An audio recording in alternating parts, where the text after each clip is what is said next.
Schumer's Wisconsin problem, as we have Hovde coming up in the next segment. Chuck Schumer. Chuck Schumer can't afford to lose anyone. Montana is in trouble, Axios reports. Ohio and Michigan are toss-ups. But Wisconsin is supposed to be like Nevada and Arizona, a tight but safe-ish race as long as nothing goes awry. Multiple Democrat sources are sounding the alarm in the Senate. A national Democrat strategist working on Senate campaigns pointed specifically to a recent poll from Marquette University, which showed Baldwin with a 6-point lead. However, they say the race is much, much closer than that, they said. Over the next month, Republicans in the state have nearly a $3.5 million spending advantage on the airwaves. Isn't that nice to have a Republican have a spending advantage for once? Yeah, I'll take it. I'll take it. According to source familiar with ad buys in Wisconsin. You see, the Democrats went all in on an early blitzkrieg spending strategy. Presidential races are different than midterms.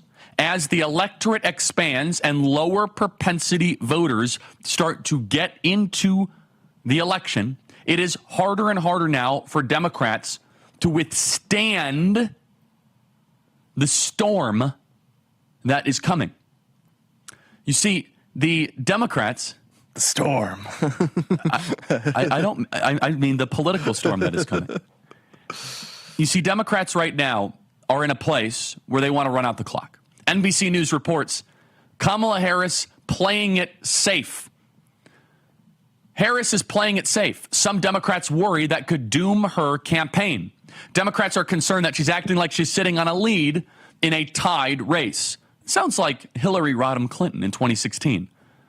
Even as polling shows the presidential race is a toss-up, Kamala Harris has been running with a measure of risk aversion that some Democrat strategists and activists worry has failed to fully capitalize on the excitement surrounding her entry into the race. It's just such a funny alternate reality, like the excitement around her. Like, yeah, that's because she's not doing anything. Like, why is she playing it so safe? Like, do you guys all have amnesia? Do you remember June? Everyone knows Kamala is terrible. This is the correct strategy for her. This is the downside. That's correct. The Democrat strategist Steve Shurtleff, a former Democrat Speaker of the New Hampshire House, said, quote, "They're trying to keep her away. It's like seeing your favorite Hollywood actor and then they're on a talk show and they can't even speak." The President of the United States has to be able to be on their toes all the time and answer questions, he added. It's so obvious she's been avoiding the one-on-one interviews, and the voters deserve better, the Democrat strategist says.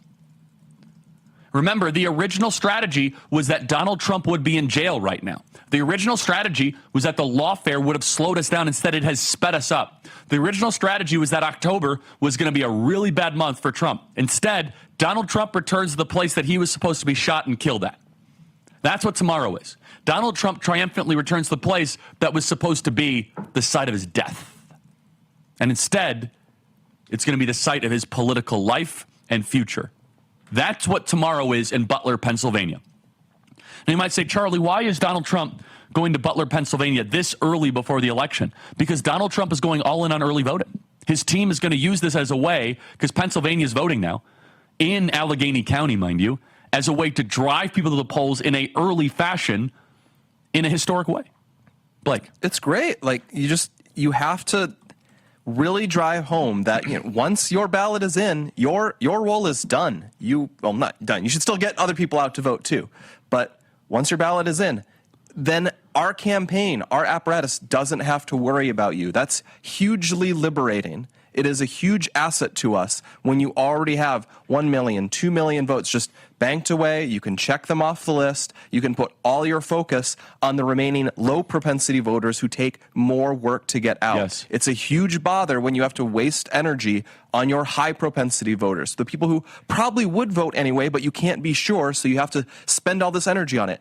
Get those ballots in. Make us stop worrying about them. Chris Kofanifis, a Democrat strategist, says the campaign is taking a chance that they can run out the clock and Trump's weaknesses will be enough to win.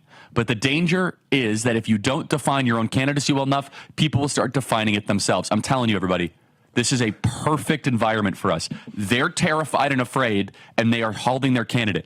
Our candidate is going back to a place where he was shot and nearly killed. Which one are the American people going to respect, and we're going to win those late breakers? Drive turnout. The Democrats are terrified of their candidate. Can't put her in public, can't do interviews. This is a perfect opportunity for us to seize it, for momentum. Get your friends out to vote early. Vote early yourself. Chase ballots. Register voters. Become a nonstop walking advertisement for Donald Trump in every conversation. Uber drivers, with your waiters, with your waitresses, with your friends, your family, your neighbors. We are 32 days out. Democrats are running scared and are hiding. We have an opportunity to seize this and to win.